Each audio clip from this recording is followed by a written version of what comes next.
دوستو channel subscribe, like اور share فرمائیں، شکریہ۔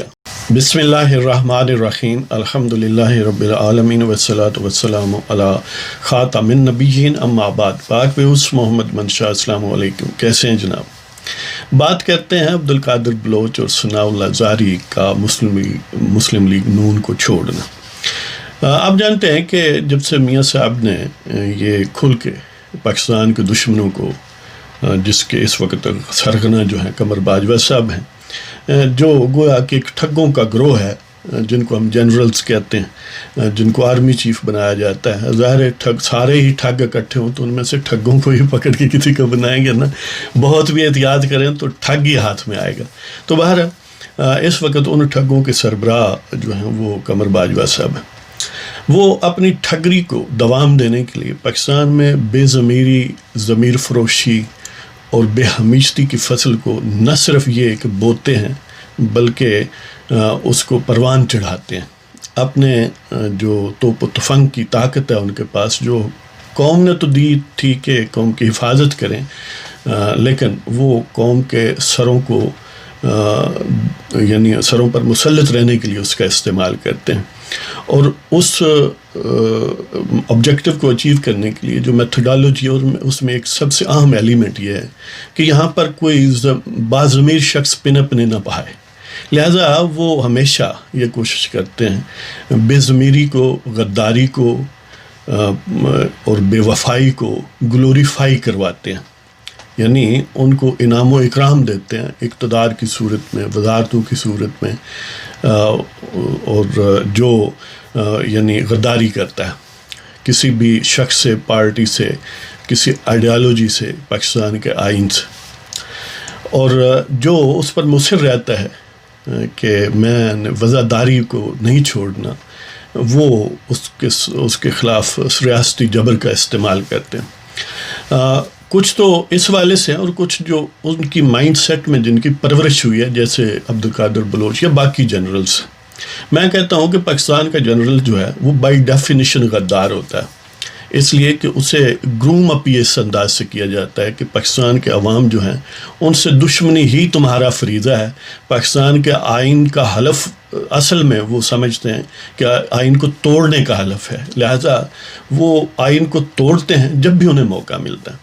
اب دیکھیں عبد القادر بلوچ جو ہیں یا سوٹو سے زہری صاحب، اگر وہ پارٹی کو چھوڑنا چاہیں، جیسے کہ انہوں نے اور بھی کئی پارٹیاں چھوڑی ہیں، تو وہ ایک طریقہ ہے تھوڑا وزاداری کے ساتھ، تھوڑا اخلاقیات کے دائرے میں، ایک یعنی اپنی عزت نفس اور دوسروں کی عزت نفس کا خیال رکھتے ہوئے، اور ایک ہے کمینگی اور گھٹیا پن کا گویا بورڈ لگا کر جانا۔ تو وہ عام طور پر یہ بدقسمتی ہے ہماری، یعنی جو کوئی پارٹی چھوڑتا ہے یہ کوئی اتنی تعجب انگیز بات نہیں ہے، لوگ پارٹیاں چھوڑتے رہے ہیں اور آئندہ بھی چھوڑتے رہیں گے، لیکن اس میں تعجب انگیز بات یہ ہے کہ کچھ فیکٹرز ہوتے ہیں جو لیجیٹیمیٹ ہیں کہ آپ کو پارٹی چھوڑنی چاہیے، اور کچھ ہوتے ہیں جس سے ضمیر فروشی کی بدبو آتی ہے۔ مثلا قائد اعظم محمد علی جناح کانگریس کے بھی رکن تھے، بلکہ پہلے مسلم لیگ سے کانگریس ہی کے رکن تھے، لیکن انہوں نے الٹیمیٹلی چھوڑ دیا، ظاہر ہے لیجیٹیمیٹ ریزنز تھیں، لہٰذا وہ گویا چھوڑ دینا ان کی عظمت کی علامت ہے، اور ایک راہ راست پر اور حق کو پروموٹ کرنے کے لیے اور اپنی ملت کو سرخرو کرنے کے لیے انہوں نے پارٹی چھوڑ کے الٹیمیٹلی مسلم لیگ میں شامل ہوئے اور اس کی جو قیادت ہے وہ سنبھالی اور اپنے مقاصد یعنی پاکستان کا قیام حاصل کیا۔ کچھ ہوتے ہیں جو ضمیر فروش ہوتے ہیں۔ یہ ضمیر فروشی کی داستان ویسے تو ظاہر ہے جب سے یہ دنیا سیاست یا ادروائز بھی انسانوں کی معاشرت کا جنم ہوا ہے، ظاہر ہے ہر بندہ مختلف انداز کا ہے اور یہ بھی ایلیمنٹس موجود رہا ہے، لیکن برصغیر کے حوالے سے، تاریخ پاکستان کے حوالے سے، خاص طور پر جو تحریک پاکستان ہے اس کی بات کریں تو وہ اس وقت بھی جو 1936 میں اسمبلی بنی یا 37 کی وزارت بنی، اور یا اس کے بعد یعنی وہاں سے ہی یہ کام شروع ہو گیا۔ اکا دکا ایسے ایم پی اے اس وقت بھی یا لیجسلیٹرز تھے جنہوں نے پارٹیاں بدلیں اور مسلم لیگ کے خلاف ہوئے مفاد لینے کے لیے. اب عبد القادر بلوچ صاحب کہتے ہیں کہ ان کے پیٹ میں درد یہ ہے کہ قمر باجوہ صاحب کا نام کیوں لیا ہے, یہ گویا بغاوت کے جراثیم نواز شریف بول رہا ہے. حالانکہ وہ خود پاکستان سے بغاوت کرنے والا شخص, جو کہ اس وقت ٹیکنیکلی آرمی چیف بھی نہیں تھا مشرف, اس کے ماتحت کام کرتا رہا ہے, اس کا کور کمانڈر رہا ہے اور اس کی طرف سے گورنر بلوچستان رہا ہے. یعنی بے ضمیری کی حد دیکھیں کہ جس نے آئین پاکستان سے غداری کی اس کا تو نوکر رہا ہے. جی اب کہتا ہے قمر باجوہ اتنی مقدس ہستی ہے, گویا وہ اس کے لیے دیوتا کا درجہ رکھتا ہے, اور اس دیوتا کا نام لینا گویا یہ وہ جو ہے نا بے حرمتی ہے اس کے دیوتا کی, تو اس لیے وہ اس کو برداشت نہیں کر سکے. جی وہ تو کہتے ہیں یہ سبب ہے. جو ثناء زہری صاحب کہتے ہیں کہ دیکھیں ہم 2010 میں, ویسے یہ 2010 میں ہی دونوں حضرات شامل ہوئے تھے, اور نواز شریف نے ہماری قدر نہیں کی, اور ہمیں پہلے بھی پتہ تھا کہ یہ ایسا ہی آدمی ہے. یعنی امیجن کریں, اور یہ ہے کہ یہ ڈستا ہے جس as reported in the papers. حالانکہ ثناء زہری پہلے بھی پارٹیاں بناتے رہے ہیں, پارٹیاں بدلتے رہے ہیں, آئندہ بھی بدلتے رہیں گے.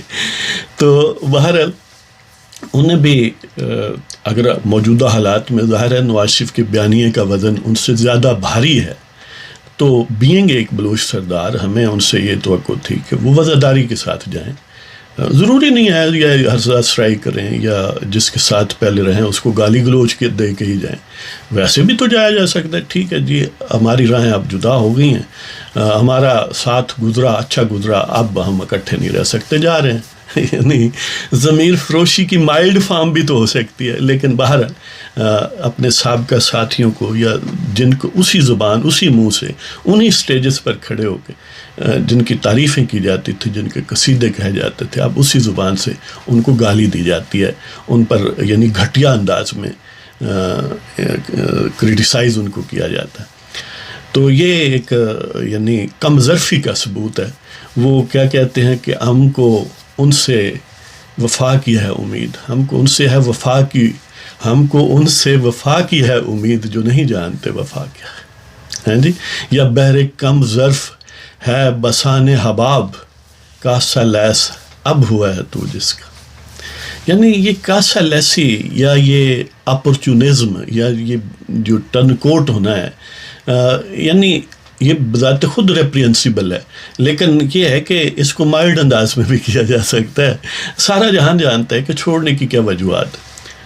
ظاہر ہے امیڈیٹ کاز بظاہر یہی بنی کہ ہمیں جی بلایا نہیں ہے. بندہ پوچھے دوڑے کو ایک MP دی سیٹ ہے, تو مسلم لیگ نون جڑا موڈا دیتا ہے وہ چھک لیا ہوں ویکھنے کی ہوتا ہے, تو ہمیں بلایا نہیں گیا. اس کا مطلب ہے نون لیگ نے اگر نہیں بلایا, اس روکا ہے تو اچھا کیا ہے. وجہ یہ تھی کہ جو اتنا سا پریشر نہیں برداشت کر سکتے, پارٹی کا مفاد نہیں دیکھ سکتے کہ وہاں پر کوئی جنگ و جدل تو کروانے کے لیے انہوں نے نہیں بلانا تھا, جن کے ساتھ تمہاری قتل و غارت گری ہے, جن کے ساتھ وہ ظاہر ہے اس کے اس حوالے سے وہ عام کانسٹیچوئنٹس تھے, تو وہاں پر ہونا گویا یا آپ کو یا آپ کے مخالف کو مروانے کا پروگرام بنانے والی بات تھی.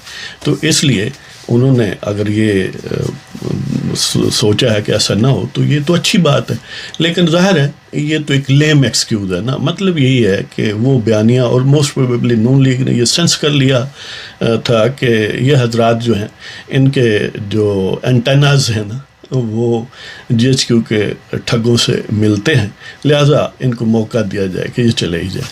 تو وہ چلے گئے, لیکن جانے کا یہ انداز ٹھیک نہیں ہے, اور نون لیگ کو اس سے کچھ نہیں ہوگا.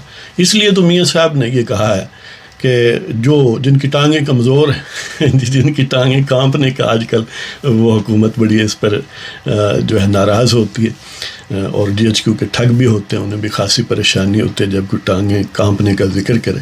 تو میاں صاحب نے کہا ہے کہ جن کی ٹانگیں کانپتی ہیں بھائی وہ چلے جائیں.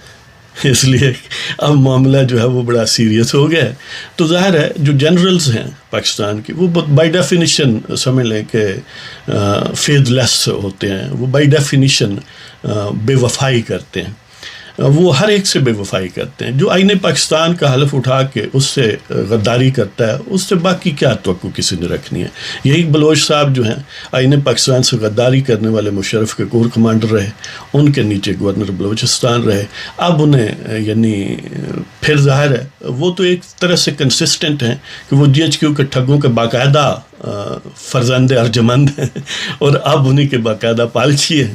تو اس لیے لیکن جو ثناء اللہ زہری صاحب ہیں وہ ایک بلوچ سردار ہیں, انہیں اپنا جو وزاداری کا سلسلہ ہے, جو اخلاقیات ہے, جو ایک سردار کی شان ہے, اس کے مطابق کنڈکٹ کرنا چاہیے. مسلم لیگ کو کچھ نہیں ہوگا. مسلم لیگ کے پاس اب عوام پہلے سے کہیں زیادہ ہے. عوام نے یہ بوجھ اٹھا لیا ہے اور مسلم لیگ کے جو اصل سٹالورٹس ہیں, میاں صاحبان ہیں یا مریم نواز ہے یا شاہد خاقان ہے یا اور باقی جو خواجہ برادران ہیں یا آسن اقبال ہیں وغیرہ وغیرہ, ان لوگوں نے اٹھا لیا ہے. آپ یہ جو 2 نمبر آدمی ہیں یہ ڈیڈ ویٹ ہیں, یہ اچھا ہے چلے جائیں, اس لیے کہ ان کا موجود ہونا, صفوں میں غداروں کا موجود ہونا گویا آپ کو زیادہ نقصان پہنچاتا ہے. چاہے جائے کہ آپ کی تعداد کم ہو لیکن مخلصین ہوں, اور تعداد کم نہیں ہے. پولیٹکس میں حقیقتاً عوام ڈیسائیڈ کرتے ہیں, اور ظاہر ہے عوام کا سینٹیمنٹ جو ہے اس وقت میاں نواز شریف اور مریم نواز کے ساتھ ہے.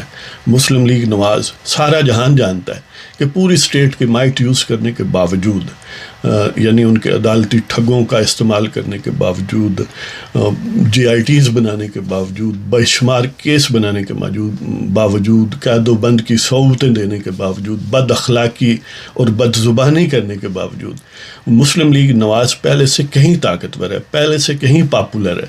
اس لیے ایسے جو ضمیر فروش لوگ ہیں یا جو کم ظرف ہیں انہیں چاہیے کہ جلد از جلد چھوڑ دیں. اس لیے وہ خس کم جہاں پاک, اچھا ہوا چلے گیا. بلکہ میں تو یہ کہتا ہوں کہ نواز لیگ کو, جو اس میں ریٹائرڈ جنرلز ہیں اور بھی ہیں 2-3, ان کو بھی کہیں کہ حضور تسی لگ چلو, باجوہ صاحب پالش کرو چل کے اس لیے کہ وہ کسی کام کے نہیں ہیں. یہ لوگ ایسے ہیں کہ جب حالات اچھے ہوتے ہیں اس وقت قصیدہ خوانی کرتے ہیں اور مفاد اٹھاتے ہیں. جو ہی حالات یعنی ڈیفرنٹ ہوتے ہیں, جس میں آزمائش کا وقت آتا ہے, تو یہ بالکل اسی طرح جس طرح آئین پاکستان سے غداری کرتے ہیں, اپنے ہر دوست اپنی سیاسی پارٹی سے غداری کرتے ہیں, اور اتنی ان کی اوقات نہیں ہے کہ اپنی سیاسی پارٹی بنا کر کوئی سیاسی کریئر جو ہے وہ کوئی اس میں اچیو کر سکیں. تو یا یہ اس وقت کے جو جنرلز ہوتے ہیں ان پاور, ان کے بوٹوں کی مالش کرتے ہیں, یا جو سیاستدان پاپولر پارٹی ہیں ان میں محنت ترلا کر کے گھس جاتے ہیں اور وہ برکت کے لیے رکھ لیتے ہیں.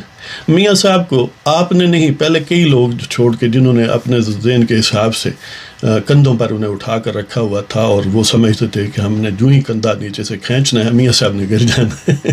چودھری نثار تازہ ترین مثال ہے. وہ سمجھتا ہے کہ وہ سمجھتا تھا کہ میں نے بس نواز شریف کو یا میاں برادران کو اٹھا کے رکھا ہوا ہے, جو ہی میں نیچے سے ہٹوں گا بس یہ دنیا ختم ہو جائے گی. وہ جہاں دنیا نے دیکھا کہ میاں برادران تو آج بھی پیوٹل رول ہے ان کا سیاست میں, سیاست کا وہ مرکز ثقل ہے, لیکن وہ چودھری نثار علی خان کہاں ہے؟ ایک MPA کی سیٹ, وہ بھی صرف وہ دم لگائی ہوئی ہے, اس نے نہ حلف اٹھاتا ہے اور نہ چھوڑتا ہے. تو اس کے ساتھ ہی آپ کی اجازت چاہتا ہوں جناب. آپ کو پروگرام پسند ہو تو سبسکرائب کریں, شیئر کریں, لائک کریں. خدا حافظ.